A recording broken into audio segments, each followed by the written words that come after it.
The Music is Life podcast has our own merch now over on tpublic.com. Click the link below in the video description. Looking for some new threads? We got t-shirts, long sleeves, hoodies, crew neck sweatshirts, tank tops, baseball tees, and also clothes for kids and onesies for your little infant metalheads. Don't want clothes but love the Java? We got you covered with coffee mugs and travel mugs. Need protection for your electronics? We've also got phone and laptop cases. We've got everything you're looking for at the tpublic.com Music is Life podcast store. Use my link below for fast service. Thanks for your support. TerraNut is proud to offer you a natural nut bar chock full of healthy fats, minerals, and protein that meet your demands. Go to their website, www.terranut.com. You can order from them directly and they will ship it to you. Use my coupon code LOUMAVS and you will get a 25% discount on your first order. TerraNut Superfood Snacks, www.terranut.com. Don't forget to use coupon code LOUMAVS at checkout. Fuel your life. Looking for some new podcasts to listen to?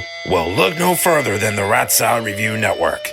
Ratsaw Review is taking over the podcast world with plenty of shows to choose from within their network of entertaining programming, including the flagship show, Ratsaw Review, with Wayne Noon, Greg Noggle, and Lou Mavs, as well as occasional co-hosts Manny Mejias and James Lilquist. We also have the official Ratsaw Review spin-offs, such as Album vs. Album, Screams from the Grave, where we discuss beloved yet forgotten hard rock and metal albums of the past, and a King Diamond podcast called This Broadcast Belongs to Them. We've also got Old Man Metal's Musings, the Metal Thrashing Nerd podcast with Metal Thrashing Mike, the Timo Tolkki podcast featuring Stradivarius and Avalon founding member Timo Tolkki, the BS Sessions with Mark and Jerry, Just the Cheese Please, a podcast dedicated to cheesy films of the 1980s with Tara J. and Adam, and the Music is Live podcast with Lou Mavs. The Ratsaw Review Network is your go-to one-stop shop for the best podcasts out there today. Go to ratsawreview.com for more info. And to find out where you can find, follow, subscribe, and comment on YouTube, Facebook, Instagram, TikTok, Twitter, and all streaming platforms. The Ratsaw Review Network. We're taking over. Ladies and gentlemen, how do?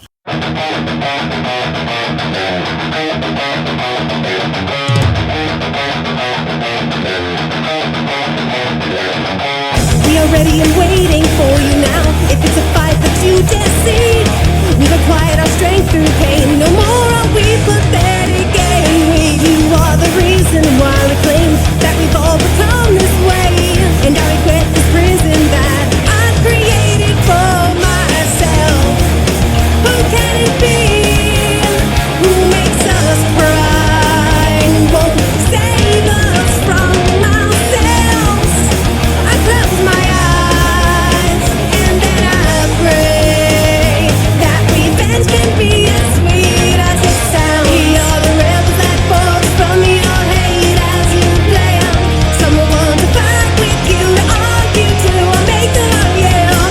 My heart still beats, my eyes still cry, and I can't forgive you for this.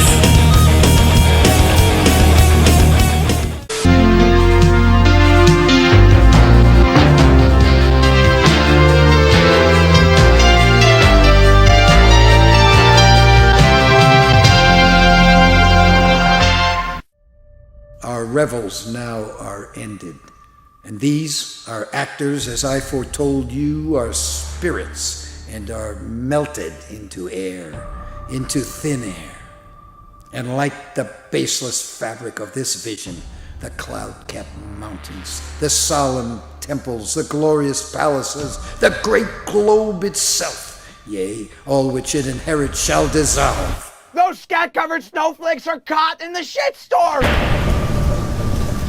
I found a cure for opioid addiction. What I didn't realize is that the opioid addiction is a $50 billion industry, enriching the elites. There I was, my life's work stolen from me, betrayed by my own sister, shunned from society. All these years I've been planning my revenge against Avon Bard and all the world. I had Ariel infiltrate their boat and using gallons of whale laxative, lure them to their doom.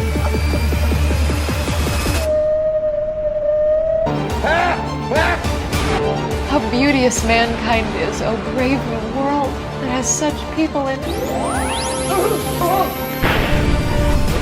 Tis I who's beckoning. Time's up, and welcome to your final reckoning.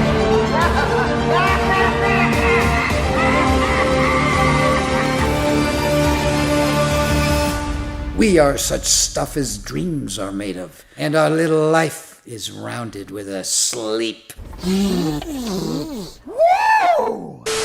Music is Live Podcast. This is your host, Lou Mavs. Check out everything you know about the show over at musicisLivepodcast.com. My guest today is probably someone, in my opinion, is the one film director who has made the most impact in my life for the best.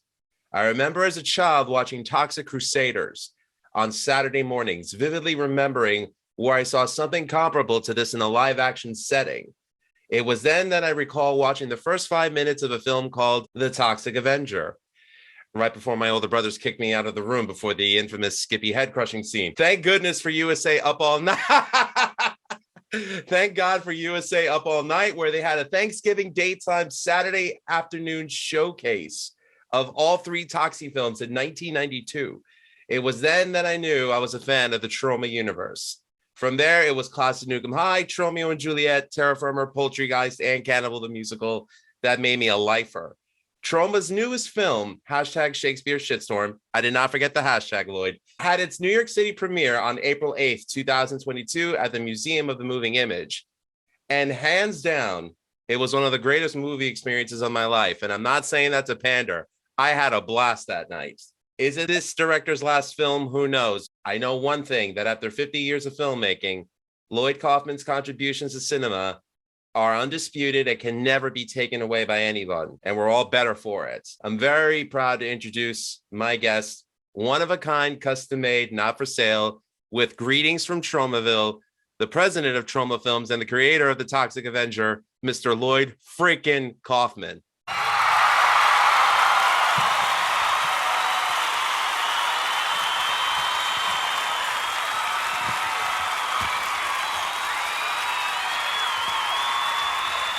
Whoa, wow. What an introduction. Thank you.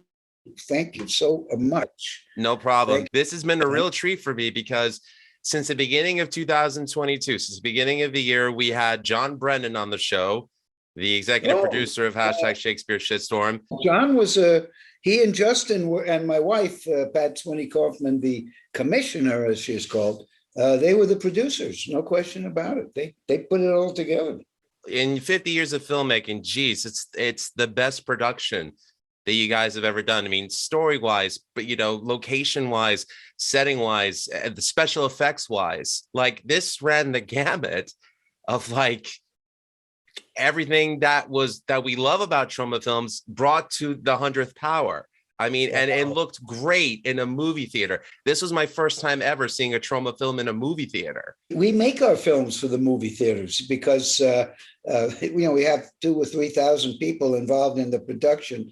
And, we have good crowd scenes and people in the background doing funny things. And if you look at the protest signs in #Shakespeare Shitstorm by woke protesters, one has a sign that says, my dog died. Another one says my feet hurt. There's all that little stuff that you don't see on the small screen.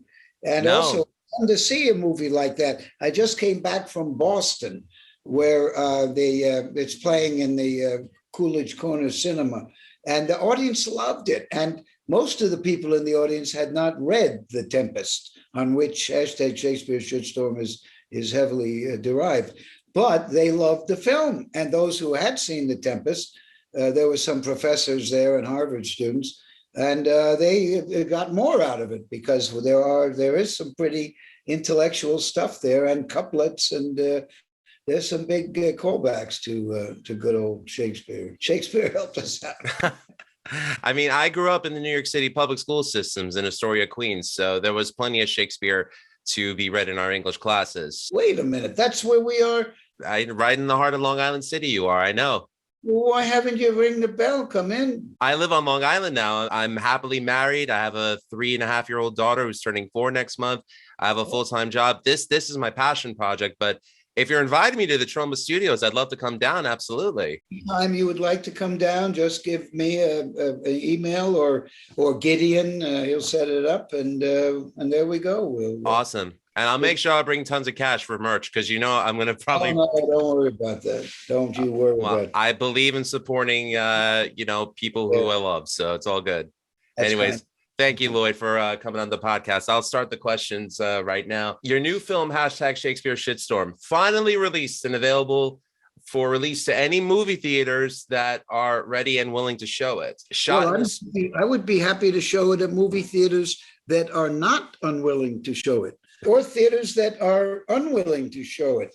If theaters that are unwilling to show #Shakespeare Shitstorm want to show it, I give it to them. The film was shot in Astoria, Long Island City, primarily, with additional footage being shot in Brooklyn and Albania, which is historically significant since it makes Troma the first American film company to shoot in Albania. #Shakespeare Shitstorm was also filmed prior to the pandemic, which I'm glad to see that you're feeling a lot better from COVID. From pre-production to completion, how was the process for you with this film in comparison to previous films that you've directed? Well, this, I think, was the most ambitious film we've done. The budget was under 500,000. And which is the exact same dollar budget of Toxic Avenger 40 years ago. So it's a very small budget for what we have, trained whales and footage in big storms and dancing and period piece. And, it's a big movie. I think that was probably the most difficult, but mentally for me, it was the most fun because the cast and crew were so devoted to this project. They just were great. And everybody involved in this movie loves Troma. And even after we finish shooting, they love Troma, and they get together for Troma watch parties. And there's a group of them who worked on #Shakespeare Shitstorm, who started a company called Shithouse Productions. And they've just finished principal photography on a movie that I'm very proud to be producing called Curse of the Were-Deer. From the producers of Wetworks, Bar Olympics, and Bloodstab comes a terrifying and bizarre new horror movie classic. In these woods lives a monster! Part man, part deer! Like a deer man? Beware the woods! This is gonna be the best stag party, beer drinking, sexing weekend of our lives. Chronic wasting disease. When it infects males of the species, it's been known to make them abnormally and extremely aggressive. What happens if one of them bites you? Don't piss me off. That happens in my bunch. If you are bitten, Oh, jeez! you too will become a monster. It's over $35 million, and that's a lot of dough. What are you gonna do, throw away all those bucks? You're doomed! Buckle up, Warden, and hold on for dear life. You're doomed! Dear life! Dear life! You're doomed! Randy, are you there? You're doomed! Our beautiful penises!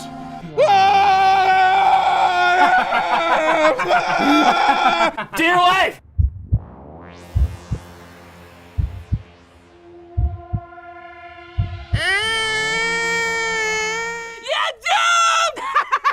They shot in and around Nashville, Tennessee, and it's terrific. It's going to be amazing, and it will eventually, after the theaters, it will be on Troma Now, our streaming service. Which also, Watch Troma.now. Get it, $4.99 a month, first month free.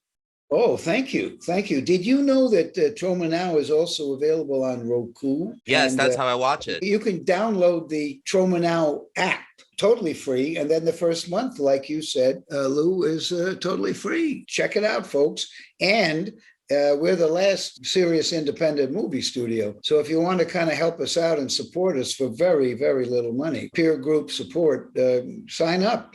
First month free, and from then on, it's only $4.99 a month. And we ain't raising our prices like Netflix. Also, Lou, and you know this, Lou, and you've talked about it.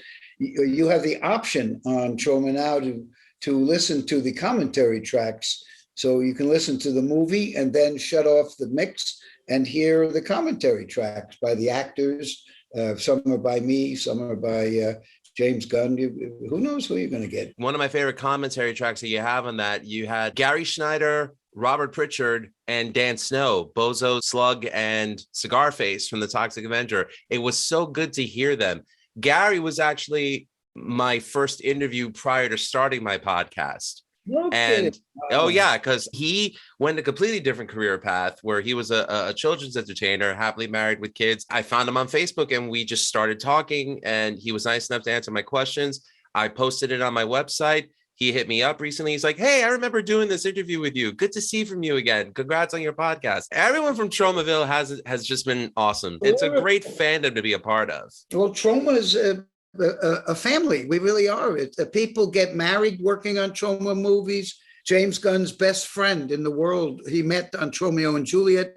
I mean, it's a very intense experience because everybody working on a Troma movie, they're trying to make some art. They're really serious about trying to give something to the world that's a bit different and might make a little difference in the world. You know what I mean? Definitely. And all for the better. Speaking of family, you had Patricia Kaufman, your wife of 50 years, mother to your children, Lisbeth, Lily Hayes, and Charlotte, as a producer on every film of yours from, I want to say, Romeo and Juliet, as far as I can remember. Is that correct? While she was commissioner, she had to recuse herself. We call her the commish, by the way. Yes, appointed by the Honorable George Pataki and served under Republican and Democrat governors. I mean... Oh, thank you. You have done your homework, buddy. Thank you so much. She was 20 years commissioner. She created the incentive by which movies like Spider-Man, as well as low-budget movies, can get the 33 1/3 incentive. You get a third of your budget back in cash. You can smell it. We didn't use it because my wife was commissioner. We didn't want to give the bad people any chance to badmouth us. But #Shakespeare Shitstorm has been produced under the New York incentive since my wife has retired, and she is one of the producers along with John Brennan and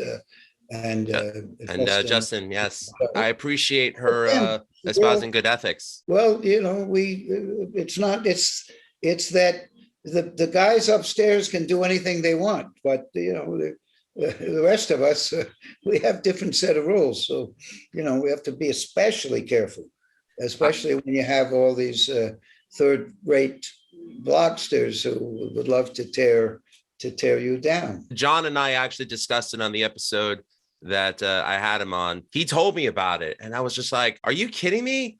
I defended you because I said when I was on set, you made sure that I signed a waiver of protection and that nothing happened to me because I was 17 years old when I interned on Terra Firma, and you made sure I was safe. You made sure I was safe, Lloyd. So wow.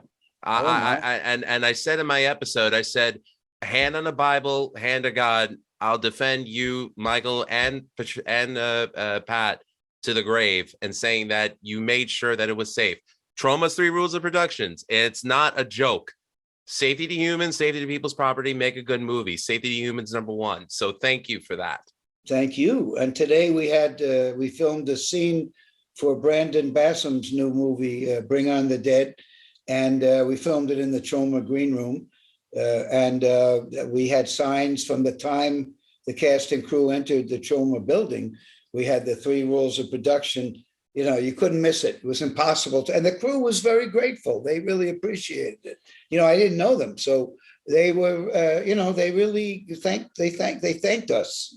So, I think that's cool. But the cool thing about working with Patricia, the commish, is that most people don't want to work with their spouse. And in your case, the quantity and quality of output from Troma in the last 30 years stands out. What made Mrs. Kaufman take a more active role with Troma? Because you and Michael Hers have been doing such a great job on your own. And I feel like she's like that silent partner that has added to the team, not taken away. She's no Yoko. Interesting.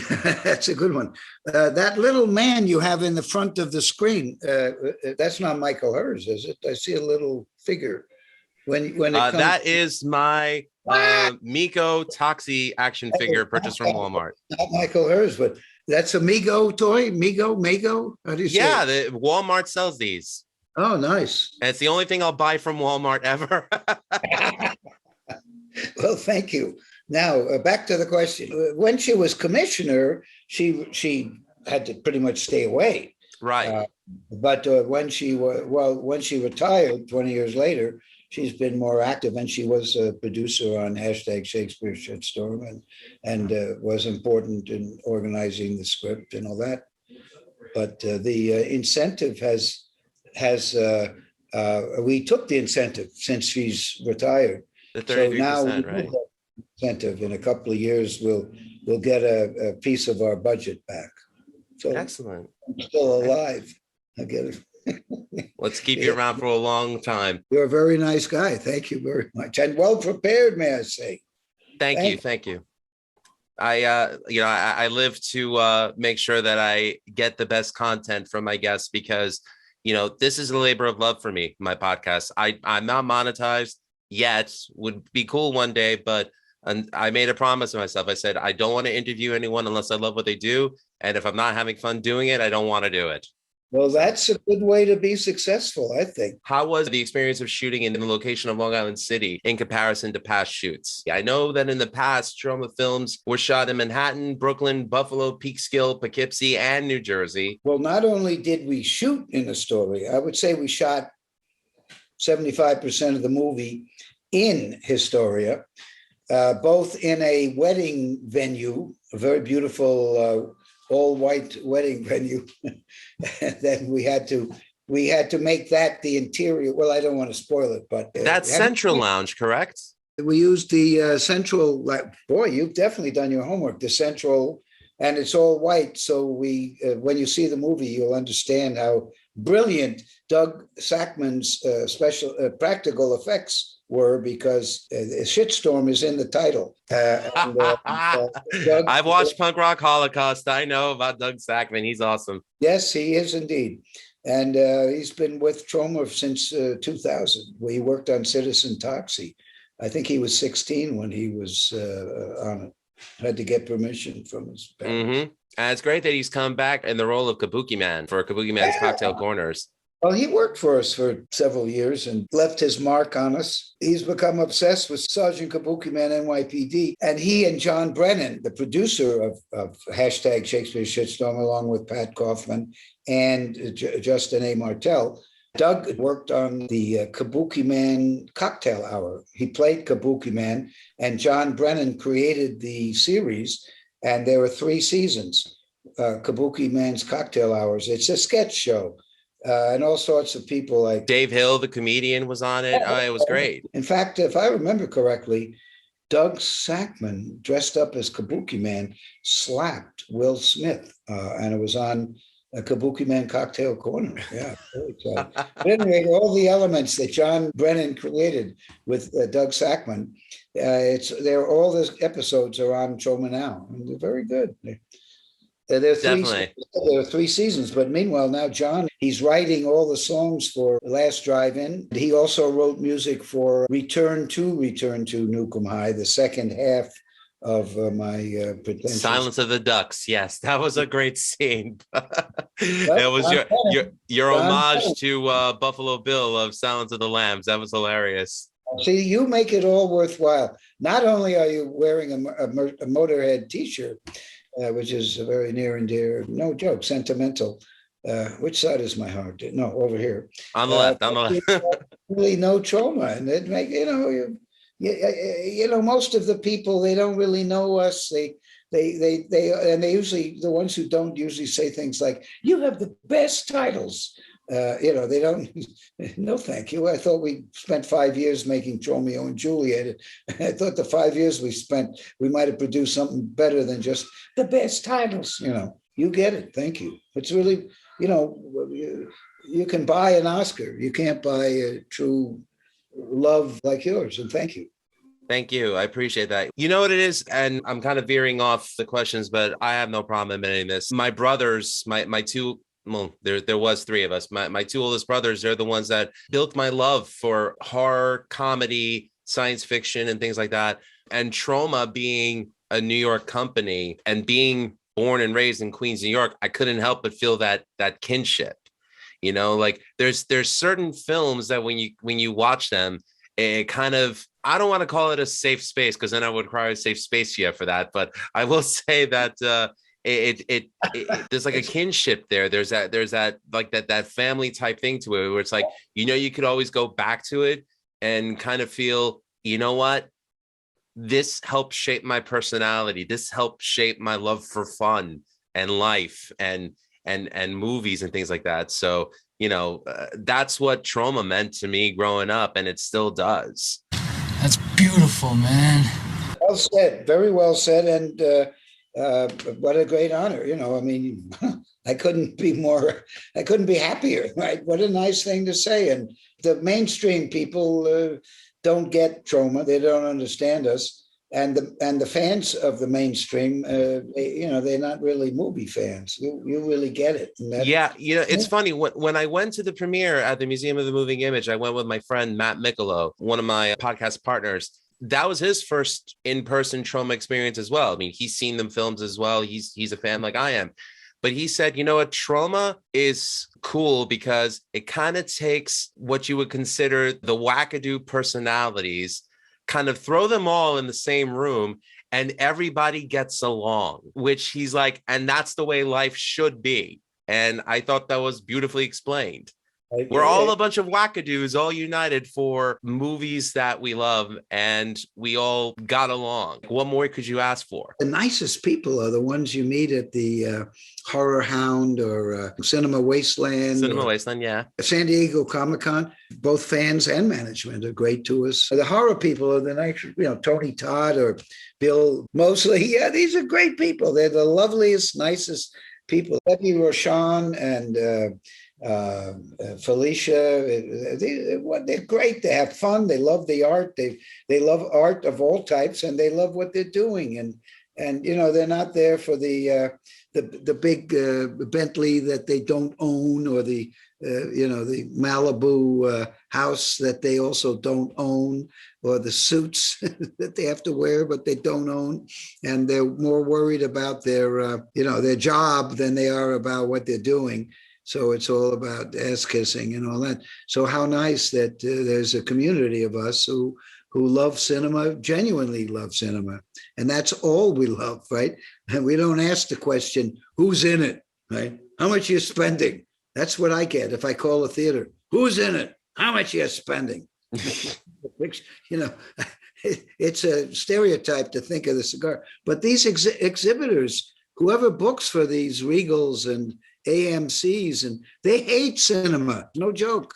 Unfortunately, there is a huge line that's drawn between the artistry and the commerce side of it. And it is the movie business. And you're right. They don't particularly care for the artistry behind it. They're just like, okay, is it going to make me profit? So I get it. Can I keep my middle level management job where I'm being overpaid? Can I fail upward if a movie flops? For bullshit, right? And then you get notes from them where they clearly pre-sanitize the notes so that there's no danger in anything radical, you know what I mean? And thank the good Lord that the people at Legendary who are making the $1 billion remake of the Toxic Avenger have taken a huge risk and gone the Troma way, because they cast Peter Dinklage, a little person, as the Toxic Avenger. That's brilliant. I wouldn't even thought of that. Only time in history where I think I can actually say I'm genuinely excited for a remake, because every remake that's been released since the original has been shit.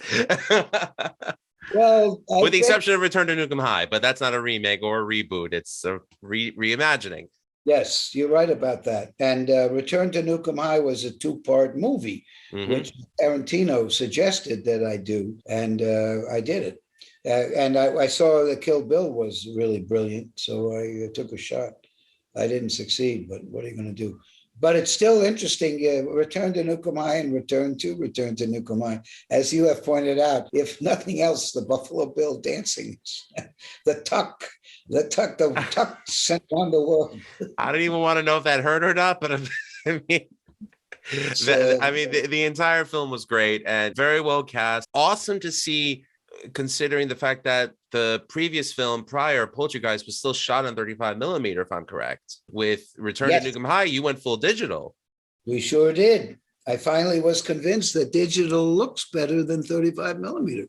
So 30 went digital. And I think digital at this point is better looking than 35 millimeter. Well, yeah, I mean, the quality of 35 millimeter is great, but I have to say that from post Poltergeist on, it looks so crystal clear. There's such clarity. There's texture in the colors. There's vibrance. It's great. It's Troma for the new millennium. Really, as a fan, I couldn't be happier to see that, especially in in a theater or watching it on Troma Now. Watch.troma.com, $4.99 a month, first month free, and he's not paying me to say that. Well, remember, you can get the app, Troma Now app, for free at the App Store, and you can see this on Roku and Google and your iPhone. Yeah, you can get it everywhere. Right now, it's really the only thing that is growing because we're more and more push. That's what hashtag Shakespeare is all about. Prospero in Shakespeare's play, The Tempest, was an old man being banished from his kingdom. And he had to go to some crappy little island and live in Tromaville. Shakespeare didn't have Tromaville, but it was a crappy little island. So that's me. I'm being pushed more and more down into the reeds of the underground. I can relate to Toxie. I've lost a lot of what power I had. Yet, like Prospero, I make magic, and movies are magic. And The Tempest is the druggiest of Shakespeare's plays, and certainly I qualify in that department. And also, he has a monster in The Tempest. He's got a fairy, a mythological kind of thing going. And you're referring to Caliban and Ariel. Caliban, Caliban being the monster and Ariel the sprite. I wanted to do The Tempest when we were doing Romeo and Juliet, when James Gunn and I were doing that. But I felt I should wait until I am Prospero. And I think that Prospero's spirit did enter my body during hashtag Shakespeare Shitstorm. At the end of principal photography, I had vertigo. So I did an homage to Hitchcock's the movie by the same name. But that had nothing to do with Prospero, of course. But I did have vertigo. Well, you mentioned Caliban and Ariel. I definitely want to provide some attention and love for Monique Dupree, who played Caliban, and Amanda Flowers, who played Ariel. Both of them did such an outstanding job in the film. They were great. Certainly Monique, amazing. And Monique had a fight scene.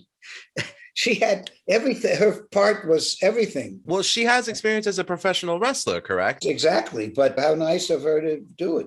She was great. Oh, yeah. Phenomenal. But speaking of hashtag Shakespeare Shitstorm and referring to Prospero the Magician, with your film, it takes The Tempest in the modern day, tackling on issues such as big pharma and cancel culture, which have been honestly two of the biggest hot button issues since the pandemic and since lockdown began. You've never shied away from hitting hot button issues in your films. This definitely takes no exception. Many filmmakers have a tendency of kind of using straw man arguments to make points in their film.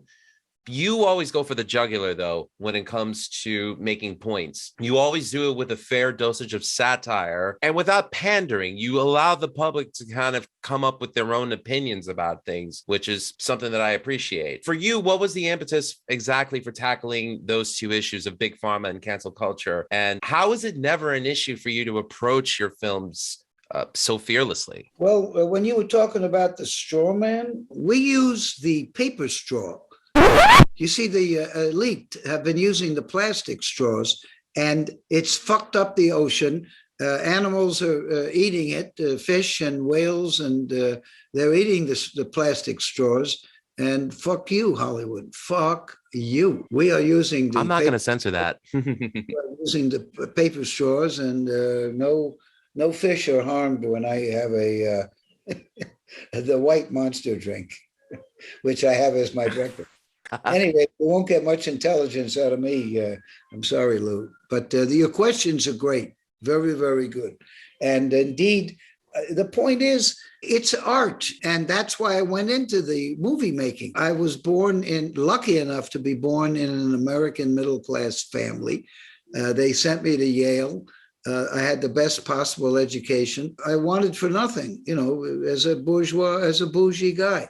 So, I don't really have any fear. If I was in Myanmar and I was a Rohingya and being exterminated, I'd be frightened. If I was in China, where apparently Biden wants to make nice, and I was a Muslim in China, I would be upset for sure, because I'm about to be exterminated, and many other places. But I'm lucky enough to be here, where the old man who runs Berkshire Hathaway, his name I can never remember, he says, if you're born in America, you win the lottery. And that's true. I got lucky enough to be born in the United States of middle-class parents who gave me a great education and handed everything to me on a paper plate. I could have easily been a hedge fund dude or a fake senator, like a limousine liberal, like Senator douchebag from New York, Schumer, or, hypocrite, or, but I decided to make underground movies. And thanks to people like you, I've been able to keep doing it for 50 years. And the commissioner has let me do it and given me good positive reinforcement and also tweaks and criticisms, like when we were making Citizen Taxi. When we were writing the script, Gabe Friedman and I were on the terrace writing the script, and I think Trent Hager, and my wife passed by and she says, oh, that draft, that stunk. So we're the commissioner inspired us, and she's been she also read the Riot Act to James Gunn and me and Frank Reynolds in the editing room of Tromeo and Juliet. We thought we had finished a wonderful independent movie, and she had been in the neighborhood of the Troma building.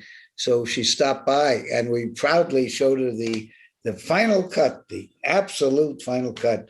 And she tore us several new assholes. And we saved the film. It was great. She gave us great things to prune, and it was the final little tweaking that Tromeo and Juliet needed. Well, Tromeo and Juliet, it was spring of 1997 when I first heard about it. On Fridays in the New York Post, they would always say what the new movies were, and they would always have reviews of the new movies. It was that time where it said, Tromeo and Juliet out now, and it was playing in Manhattan. It was only playing in one theater. I didn't get to see it until the following year when I was able to find it on VHS, and I rented it. And I think I owed the rental place like $50 in late fees because I didn't want to let go. Because at the time you couldn't purchase Troma VHS, and it was right when I was interning at Troma. That's when you announced the home DVD line. So it's like, oh, you mean now you can actually purchase these movies and buy them and watch them? You needed a DVD player, but at the time they were coming with your television set. So it was great. My Troma DVD collection stacked up. Now it's all Blu-rays that I got. There's a lot of Troma films that I wish were available for purchase, such as the Japanese cut of the Toxic Avenger. As weird as it was, I even like Student Confidential. There are a lot of films in the Troma library that I love. Yeah, the independence is the key. The films that are on Troma now, they come from the heart. These are independent filmmakers. We wouldn't show the movies. They come from the heart and brain and soul of the filmmaker. They're all interesting. And some of them are really, really good. They just have been passed over by the majors. Cannibal the Musical was passed over by the majors. Next thing they did was South Park, right? I mean, the majors could have had Cannibal the Musical, which is funnier than Book of Mormon, definitely funnier. And, the mainstream is usually asleep at the switch. So Troma now has great stuff. And if you or your fans have some movies that you feel are underutilized, Troma now is the place. If I were to say one documentary that I think deserves some love and attention, I would say Story of a Junkie is a criminally underrated film.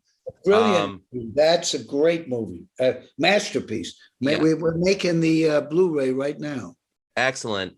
And Cannibal the Musical, I mean, my wife she's a musical lover. So when we watched it, I mean, I love musicals too. So when we watched it the first time together, now it's like an annual Halloween thing. We have to watch Cannibal the Musical. And she even took me as a Christmas gift to see Toxic Avenger the musical on Broadway with the late, great Nick Cordero in the role of Melvin Toxie. I mean, such a talent. Yeah. Amazing.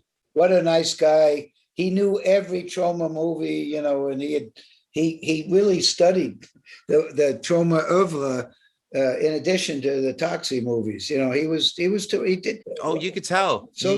There was genuine love for the character, the way he portrayed it. Wonderful guy, just Canadian, you know, sad, unbelievable. Definitely. Still don't believe it, you know. Just unbelievable. I mean, it's horrible, unfair. Well, thank you, God. No, I don't blame him. I don't hate the message. I hate the messengers, but I got nothing against what the message is. So, that's what Pascal, Le Paris of Pascal says. Why don't you bet that the God exists? Because if he does, you get a good reward. If he doesn't, so what? You know. Well, there are good people in the world. I think most people are great. Most people are decent. C.S. Lewis talks about it. We are united in humanity because we have an instinct for what is right. We have an instinct for what's good. Yeah. And that was how C.S. Lewis proved that God exists. And maybe that is a good proof that God exists. But I can't take all the other bullshit. Off the record. Nothing is off the record. Nothing is off the record. I've become more metaphysical in my life, which is why I have nothing against the guy upstairs, because my mom, unfortunately, suffered from COVID pneumonia for 2.5 weeks, and I lost her February 2nd. The crazy thing is, if she had lived one more day, she would have passed the same day as my dad did 13 years prior. But no kidding. But the way I look at it, I guess it's like I could be angry, and I guess for all intents and purposes I should be, because my mother's not here. But I'm more grateful that I had her for the time that I did, because I feel like I wouldn't have gotten where I am now, and I wouldn't be who I am now if it wasn't for her. So I try to chalk up everything as a learning experience and just try to be good to everybody. That's how I live my life. That's why I hope I'm asking you good questions, because I feel like you've brought joy to my life.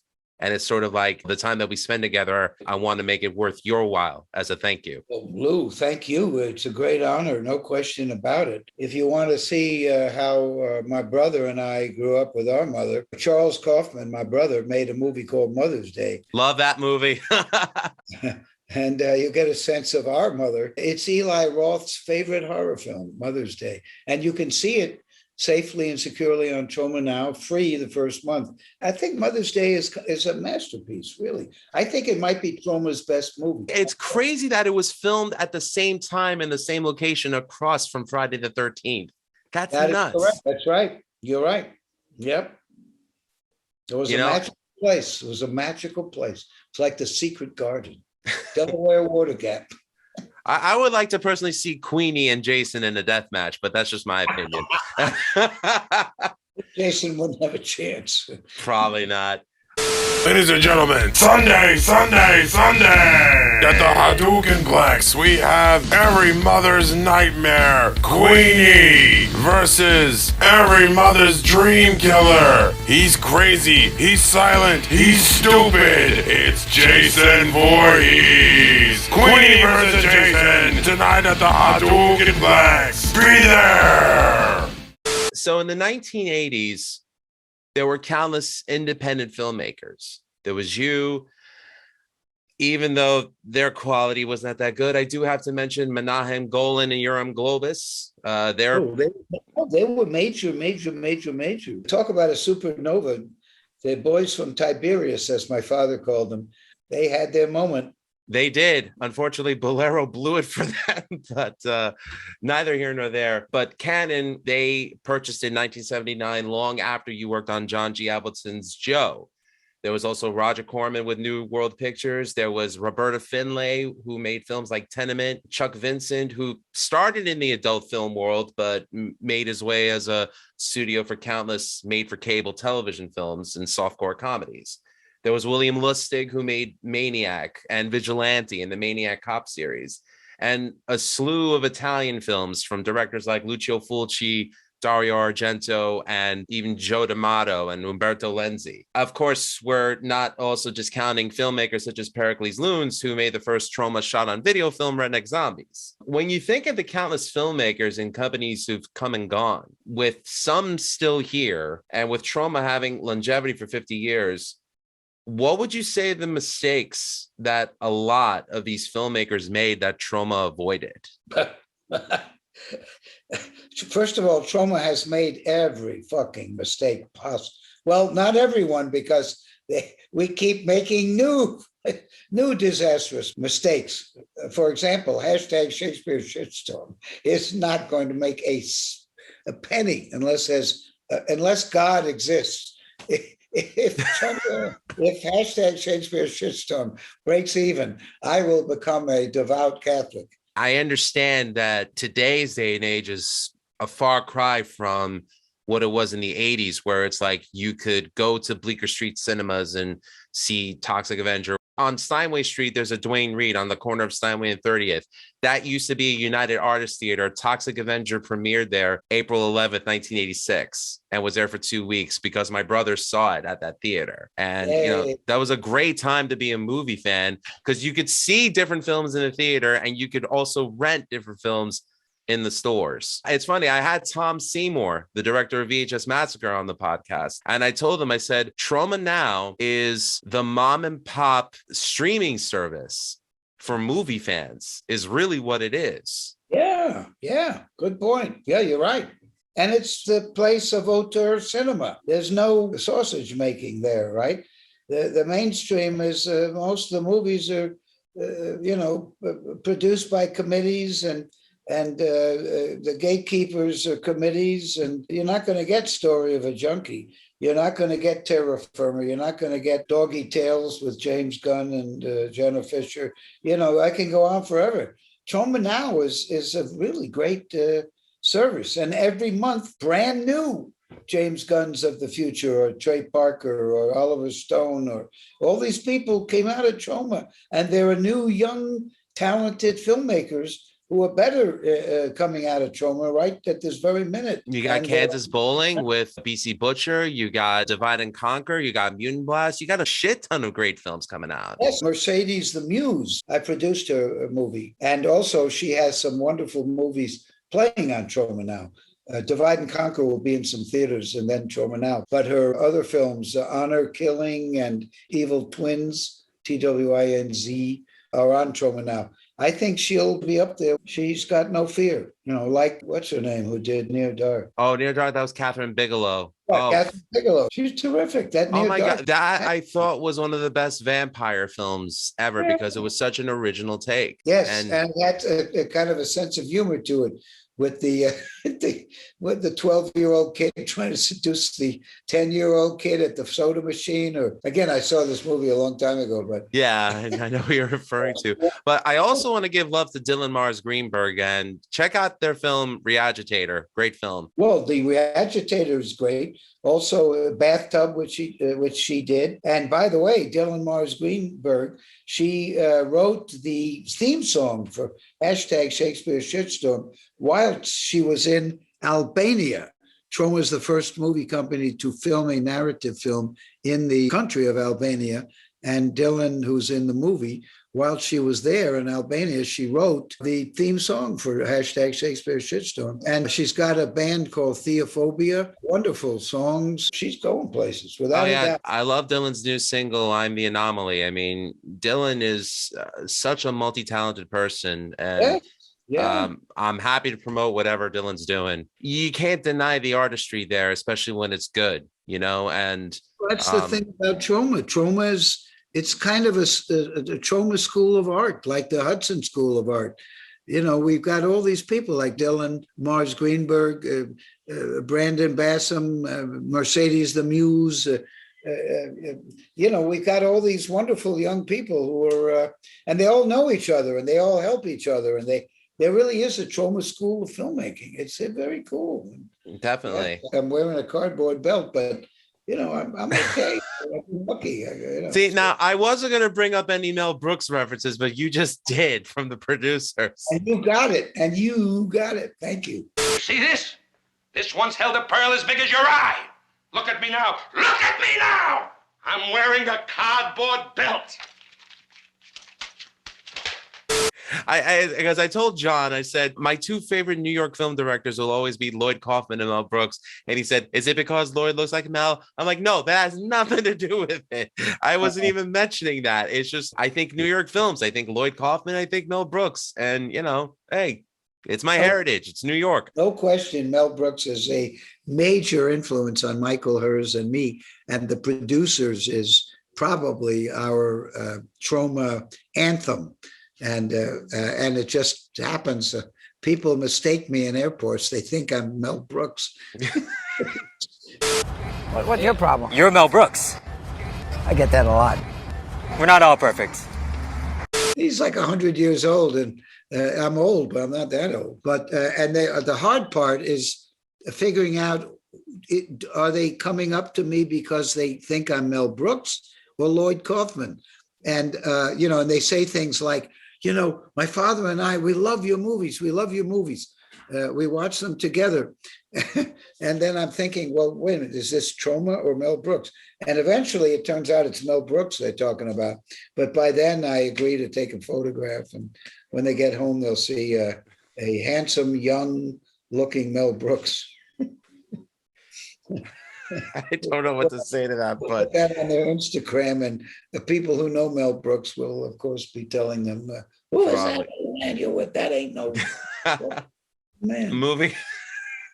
Are you still active with the Independent Film and Television Alliance? Good question. I am no longer active with the Independent Film and Television Alliance. But the CEO, I'm still in touch with. It's a great trade association for the independents. Unfortunately, Troma had drifted further and further down the independent siphon, so that we really weren't part of that world anymore.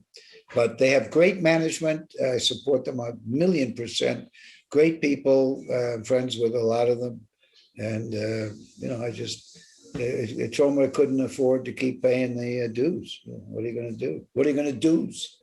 I understand, but I thought the work that you did with them was great and vital. And, especially with your promotion of net neutrality and speaking about the consolidation of media conglomerates, pretty much buying theater chains and television networks.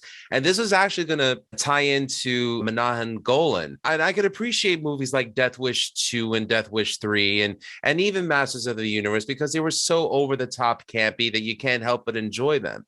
But my problem with Menahem Golan, and I hate to speak ill of the dead, is the fact that by Cannon's purchasing of British theater chains in the 1980s, I almost kind of feel like that siphoned its way into what happened in the 90s, especially with what Bill Clinton did with rights for independent film holders to be able to show their films on television.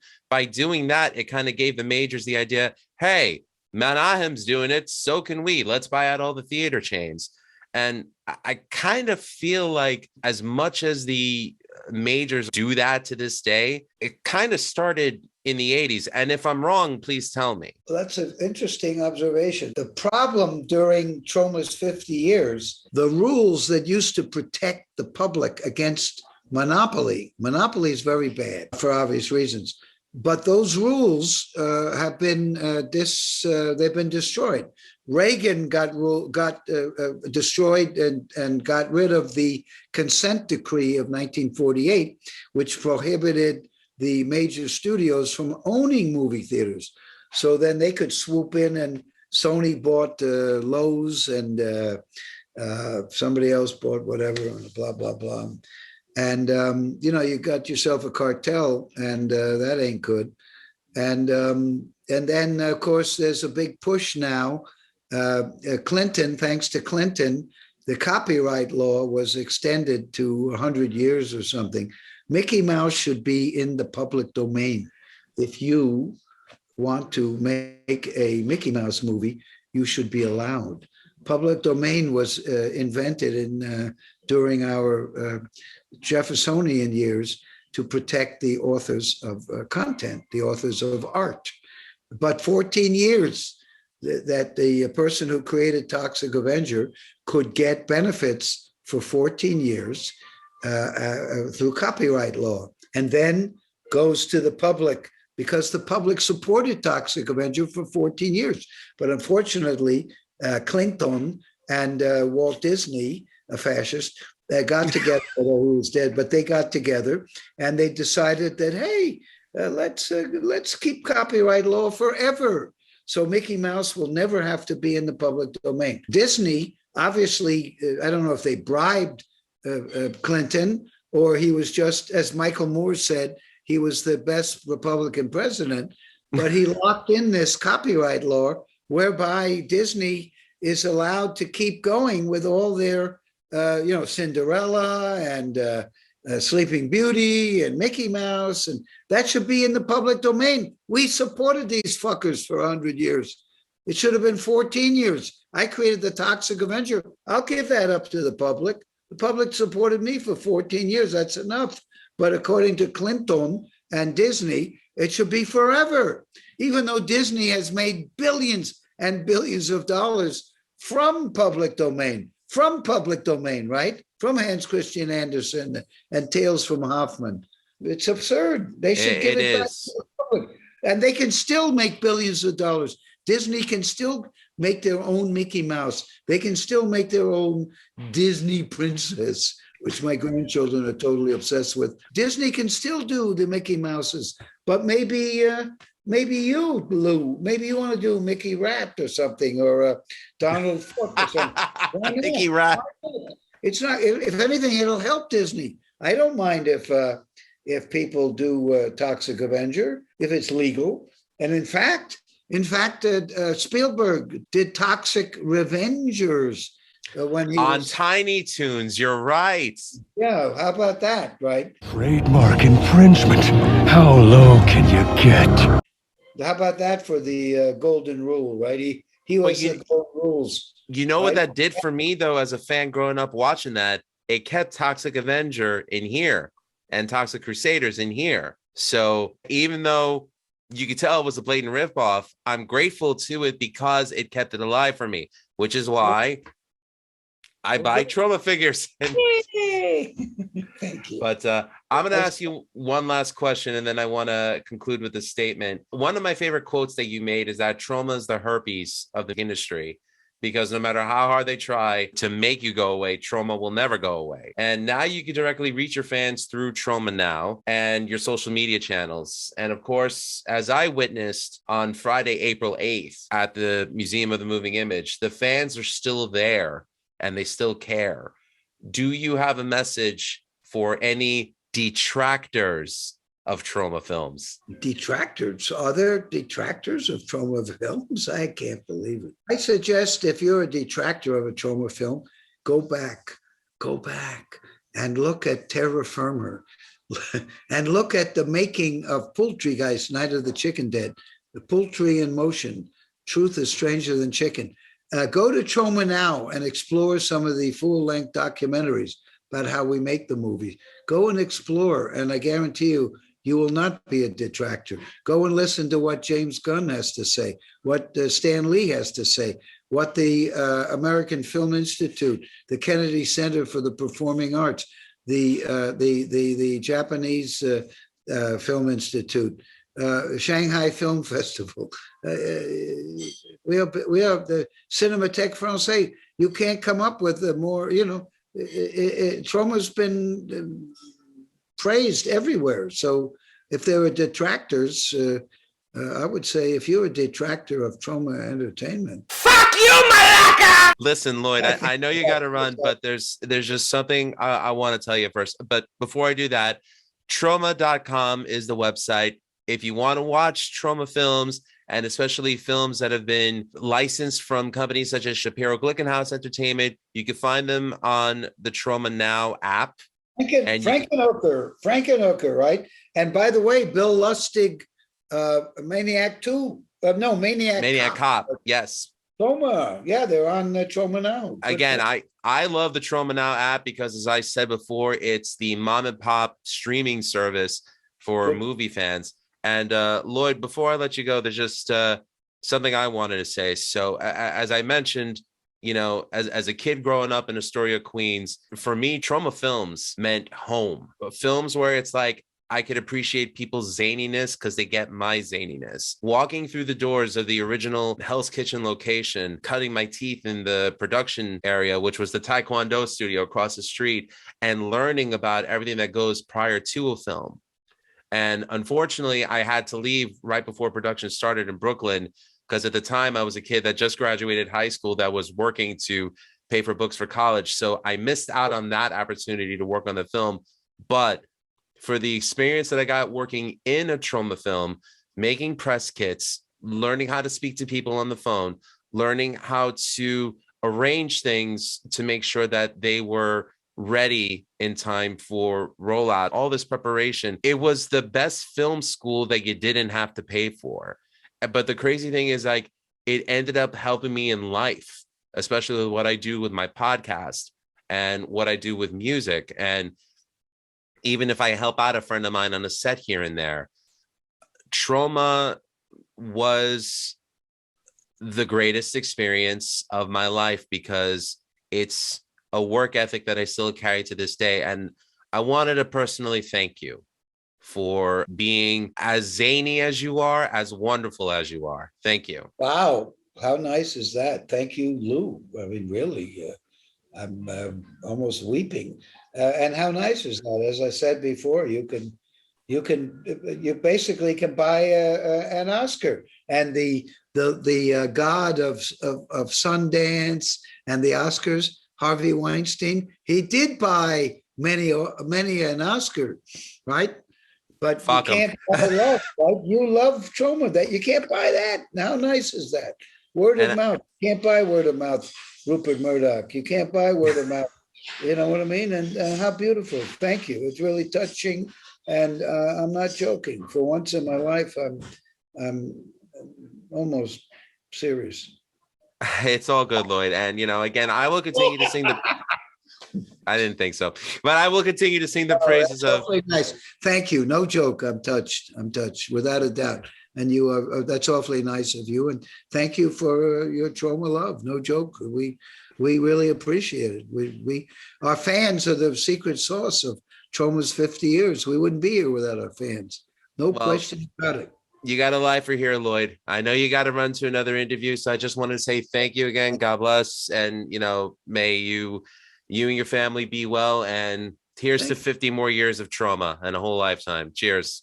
Well, thank you, Lou, and really appreciate it. And I hope I get to, come and visit Tromaville in beautiful Astoria. Come and would see. Would love to come back. Would love to, definitely. See where the magic happens. That's right. Come back. Come back. Come back. You got it. Come back, Lou. Come back. Come back. Thanks, Lloyd. That's from Stairway to Heaven. Peter, come back. Stairway to Heaven, a beautiful film. All righty, good night. Thank you so much. Take care, Lloyd. Thank you so much. Thank you, sir. Find out more about the Music is Live podcast over at musicislivepodcast.com. Don't forget our link tree, Music is Live podcast, and check out our parent network, Rat Style Review. Thanks for watching. Thank you to my guest, Lloyd Kaufman of Troma Films. And remember, all art is valid. Toxie loves you. Good night.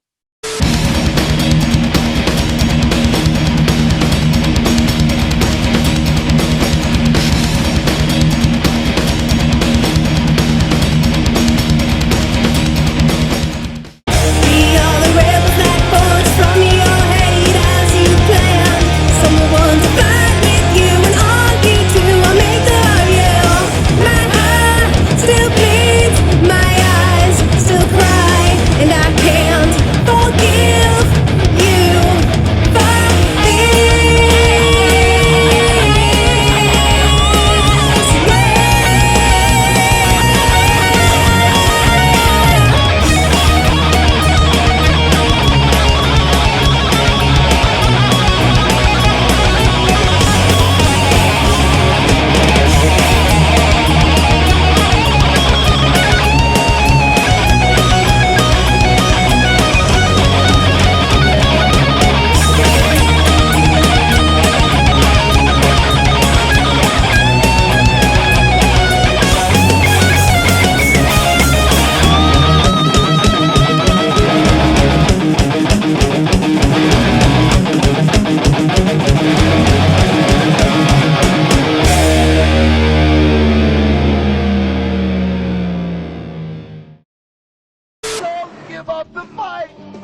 truly independent cinema.